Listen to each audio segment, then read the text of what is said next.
The world gives you one piece of advice above all others. It tells you to be vulnerable, to feel everything, to express every emotion instantly. But what if that is the very advice designed to keep you weak? What if the path to true, unbreakable strength lies not in broadcasting your feelings, but in mastering them? Today, we are not just talking about Stoicism. We are decoding the 7 Stoic rules that build an unbreakable mind. This is the mental framework that separates the men who are controlled by the world from the men who control their internal world. It's the difference between being a leaf in the wind and being the mountain the wind breaks against. This knowledge is not for everyone. It's for those who suspect there's a higher level of mental control available. Before we begin, write one word in the comments that you associate with mental strength. I will be reading every single one. Let's be clear. You are under psychological assault every single day. Your phone buzzes with notifications engineered to trigger outrage or anxiety. The news cycle feeds you a constant diet of fear and division. Social media presents a distorted reality designed to make you feel inadequate. This entire system profits from your emotional reaction. It wants you distracted. It wants you angry. It wants you weak and easily manipulated. This isn't a battlefield of swords and shields. This is a battlefield for your mind. The ancient Stoics didn't have to deal with push notifications, but they dealt with tyranny, exile, and plague. The principles they forged in that fire are more relevant now than ever. They are not about wearing a toga and contemplating statues. They are a tactical arsenal for mental warfare in the modern age. This is your guide to building a fortress inside your own head, a place that the chaos of the world cannot touch. Rule number 1, the dichotomy of control. This is the absolute foundation, the master key that unlocks everything else. Most men waste 99% of their energy on things they cannot influence. They rage about politics. They despair over the economy. They get frustrated by the traffic or the weather. Their emotional state is a puppet, and the strings are pulled by external events. The Stoic man performs a simple but revolutionary mental calculation. Before investing a single ounce of emotional energy, he asks, is this within my complete and total control? His thoughts? Yes. His actions? Yes. His character? Absolutely. Other people's opinions? No. The stock market? No. The past? No. This isn't apathy. It's the highest form of strategic efficiency. It is the conscious decision to focus your power where it has 100% effect and to treat everything else as mere noise. It's the ultimate power move because it makes you the source of your own state, not the world. Let's make this practical. Think about the last time you were truly angry or anxious. I guarantee it was about something outside of your direct control. Someone cut you off in traffic. A colleague made a passive-aggressive comment. A news story made you furious. In that moment, you handed over the keys to your inner peace. You let an external event dictate your internal reality. The unbreakable mind sees this for what it is, a strategic blunder. Imagine a CEO who spends all day worrying about a competitor's stock price instead of improving his own product. He would be fired. Yet, we do this with our mental capital constantly. The Stoic CEO of his own mind focuses only on his own product, his responses, his judgments, his actions. He understands that the only true domain he can conquer is the one between his ears. Everything else is data to be observed, not a storm to be swept up in. This is the first, most critical filter for all incoming information. So how do you apply this right now? You build a mental filter. From this moment forward, before you react to anything, a message, a news headline, an internal feeling of anxiety, you pause and you run it through the filter. The question is simple. Is any part of this truly mine to control? If the answer is no, you practice strategic indifference. You observe it, you acknowledge it, and you let it pass without granting it power over you. If the answer is yes, you focus exclusively on that part. You can't control the difficult email from your boss, but you can control the calm, thoughtful, and strategic way you respond to it. You can't control a negative comment online, but you can control your decision to either ignore it or respond with virtue. This simple, repeated action is like a workout for your mind. Each time you do it, you strengthen your ability to remain calm and effective while everyone else is being tossed around by the winds of chaos. Rule number 2. Amor fati. Love your fate. This sounds passive, but it is the most aggressive mindset you can possibly adopt. It is not quiet acceptance of your circumstances. It is a joyful, defiant embrace of everything that happens to you, good or bad. The average person's life is a series of complaints. They wish things were different. They resent their setbacks. They mourn their misfortunes. Their motto is, "This shouldn't be happening." The Stoic mind operates from a completely different premise. His motto is, "This is happening. Therefore, it must be for me." He doesn't just tolerate reality, he loves it. He sees every obstacle not as a roadblock, but as a training ground. Every challenge is a sparring partner designed to make him stronger. Every failure is a lesson delivered in the most effective way possible. He understands that the universe doesn't make mistakes. Whatever is placed in his path is his path. His job is not to wish it away, but to use it. Let's reframe a common tragedy through this lens. Imagine you unexpectedly lose your job. The normal reaction is panic, fear, and resentment. The mind governed by amor fati sees it differently. The job provided security, but perhaps it also created complacency. The job loss is not a failure. It is a forced opportunity. It's the universe telling you it's time to build something of your own. It's a mandate to learn new skills. It's a chance to prove your resilience to yourself. A business partner betrays you. Thank you for the lesson in choosing allies more carefully. A project fails spectacularly. Thank you for the data on what doesn't work. This is not about toxic positivity or pretending you're not in pain. It's about seeing the raw material in the rubble. It is the alchemical ability to transform pain into power, setbacks into setups.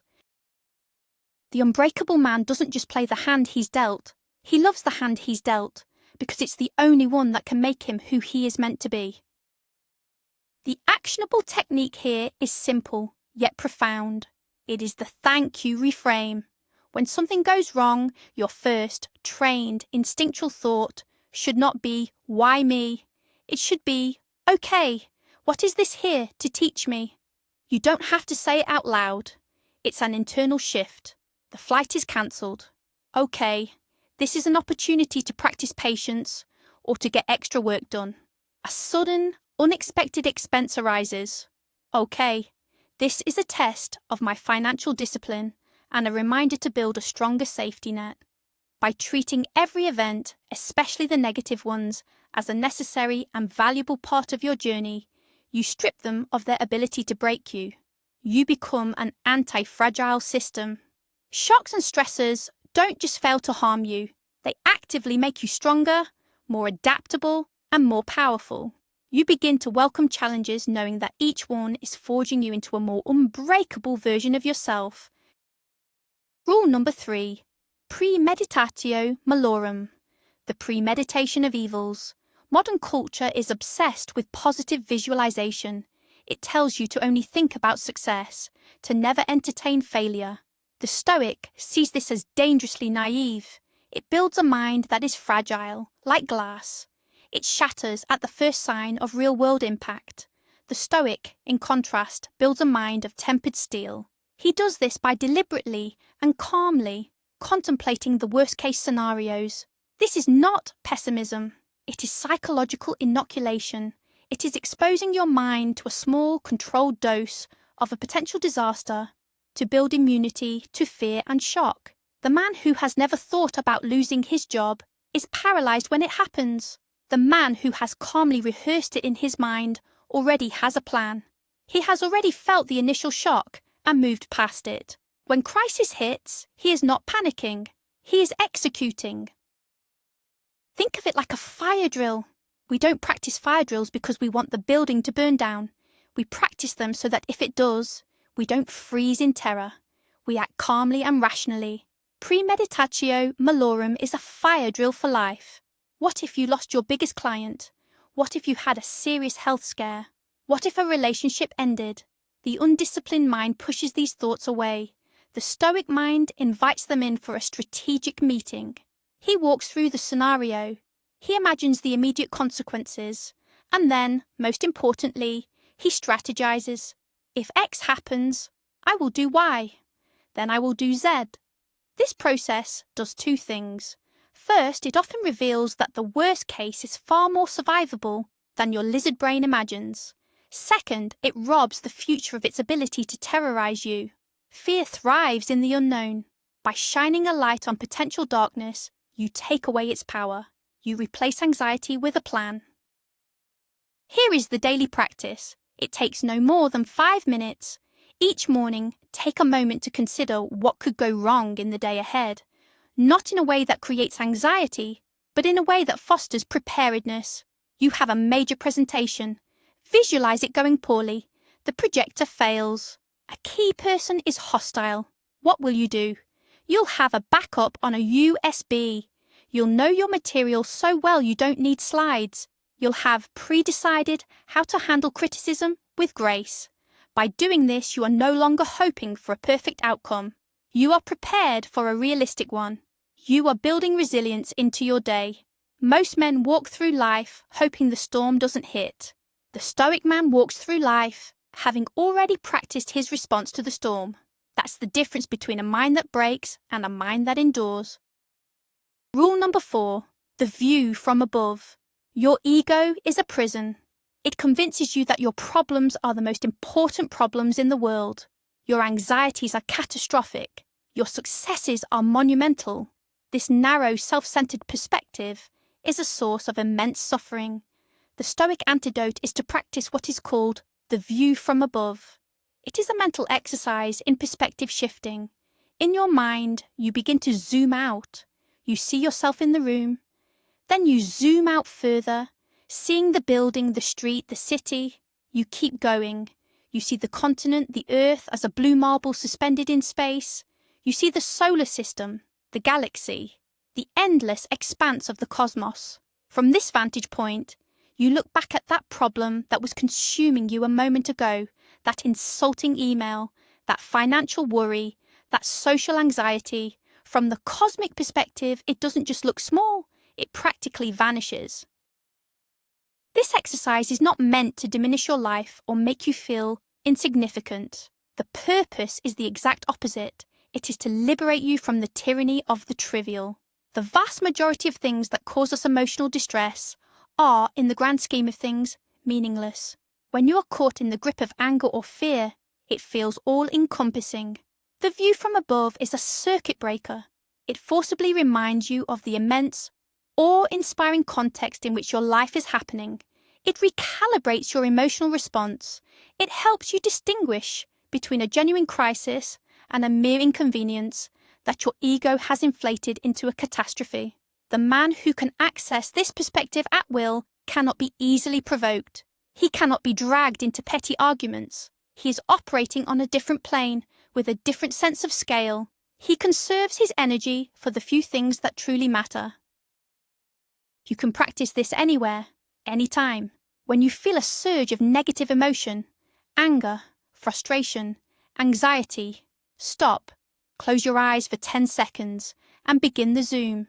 See yourself, see the city, see the planet. Feel the scale shift. Then ask the critical question, will this matter in 5 years, in 5 months, in 5 days? 99% of the time, the answer is no. This immediately deflates the emotion's power. It gives you the space to respond with logic and reason instead of primal reaction. This isn't about suppressing the feeling. It's about contextualizing it. It's about understanding that most of your mental fires are small and can be put out with a single dose of perspective. The world wants you to sweat the small stuff. The view from above is your permanent release from that obligation. Rule number 5, memento mori. Remember you will die. Of all the Stoic rules, this is the one modern society fears the most. We are taught to deny death, to ignore it, to fight it at all costs. The Stoic sees this as a profound mistake. He believes that a constant, conscious awareness of your own mortality is not morbid. It is the ultimate tool for living a life of purpose and clarity. The knowledge that your time is finite is a powerful filter. It strips away everything that is non-essential. Procrastination, petty grievances, fear of what others think, caring about trivial matters. All of these things wither and die in the face of death. Memento mori is not a depressing mantra. It is an invigorating call to action. It creates urgency. It demands that you stop wasting the single most precious resource you have: time. The unbreakable mind uses memento mori as a daily focusing agent. Before starting a task, he might ask, am I spending my limited time on what truly matters? When faced with the choice between courage and comfort, he asks, if this were my last day, which path would I be proud of? This simple internal question changes everything. It reframes your entire decision-making process. You stop optimizing for comfort and start optimizing for meaning. You stop avoiding difficult conversations and start having them. You stop waiting for someday to pursue what you want, because you are acutely aware that someday is not guaranteed. The fear of death is replaced by a fear of not having truly lived. This transforms you from a passive passenger in your life into an active, deliberate driver. Every day becomes a gift, not to be squandered, but to be used with intent. How do you integrate this without becoming morbid? You don't need a skull on your desk, though some Stoics did just that. It's about small, consistent reminders. When you wake up, take one moment to acknowledge the gift of a new day that was not promised to you. When you find yourself getting angry over something trivial, remind yourself of the clock that is always ticking. Does this argument matter in the context of your entire life? This is not about living recklessly in a you only live once frenzy. It is about living deliberately. It is about treating your attention and your energy as the sacred, limited resources they are. The thought of death clarifies the present. It forces you to define your values and to live by them right now, because now is the only time you can be certain you have. Rule number 6. Virtue is the sole good. This is the Stoic's anchor in the storm. In a world obsessed with externals, wealth, status, followers, possessions, the Stoic makes a radical declaration. He decides that none of these things are intrinsically good or bad. They are preferred indifference. It's better to have them than not, but they have zero bearing on your worth as a human being. The only true good, the only thing that can never be taken from you, and that defines your ultimate success, is your character. Virtue. This means courage, justice, temperance, and wisdom. This internal scorecard is the source of unshakable self-esteem. If your happiness is tied to your bank account, the market can destroy it. If it's tied to others' opinions, a rumour can shatter it. But if your self-worth is based on your commitment to acting with integrity, then you are invincible. No one can force you to be a coward. No one can compel you to be dishonest. This is the ultimate shift from an external to an internal locus of control.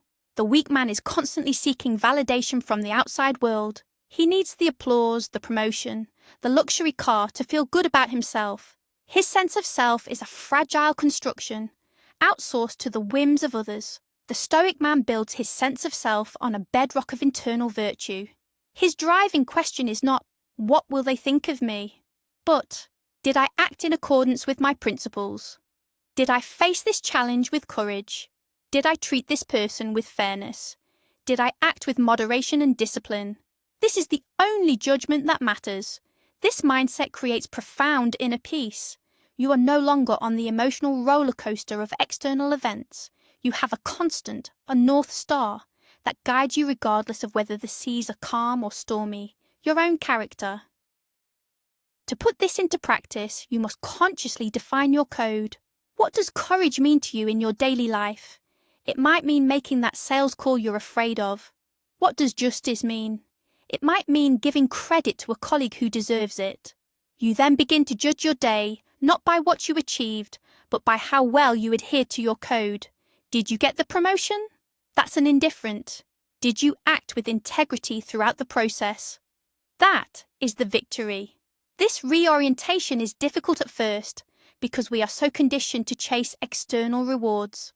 But over time, it builds a deep, quiet confidence that no external success can replicate. It is the confidence of knowing that no matter what happens in the world, you are in complete control of the one thing that truly defines you, how you choose to act. Finally, rule number 7, sympathia, the interconnection of all things. After so much focus on internal strength and self-reliance, this rule provides critical balance. It prevents the Stoic from becoming a cold, detached sociopath. Sympathia is the understanding that we are all part of a larger whole, a single living organism. We are not isolated individuals. We are fruits on the same tree, bees in the same hive. What harms one, harms all. This perspective gives our personal virtue a purpose beyond ourselves. We practice courage, discipline, and justice, not just for our own peace of mind, but because it is our duty as a member of the human community. Your strength is not meant for you alone. It is meant to be a source of stability for those around you. You are a strong link in the chain of humanity. This rule transforms self-improvement from a selfish act into an act of service. Why do you build an unbreakable mind? So you can remain calm and rational when your family is in a crisis. Why do you practice self-discipline? So you can be a reliable leader and colleague when others are losing their composure. Why do you cultivate virtue? To contribute positively to the society you are a part of. This adds a profound layer of meaning to your efforts. You are not just building a fortress for yourself. You are becoming a fortress for others. It encourages empathy and cooperation. The unbreakable mind is not one that crushes others. It is one that can bear weight. It is the understanding that true strength is expressed not in domination, but in the ability to support, contribute, and improve the whole. Your personal quest for excellence is your highest contribution to the world. So there you have it, the 7 rules. But do not see them as a simple checklist. See them as an integrated operating system for the human mind. The dichotomy of control is your firewall. Amor fati is your ability to turn bugs into features. Premeditatio malorum is your antivirus software. The view from above is your system diagnostics. Memento mori is your processor clock, driving urgency. Virtue is your core code. And sympathia is your network connection. Let me be clear. Stoicism is not about suppressing emotion and becoming a robot. It is about refusing to be a slave to your emotions. It is the conscious, deliberate choice to be the master of your inner world, regardless of the chaos in the outer world. You now have the framework. The world will continue to try and distract you, provoke you, and break you. Let it try. You are no longer made of glass. You are being forged into steel.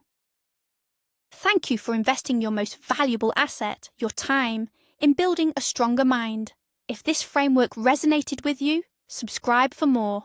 Press the like button to signal that this knowledge is worth spreading. And now, I leave you with a question. Which of these 7 rules will you start implementing today? Let me know in the comments below.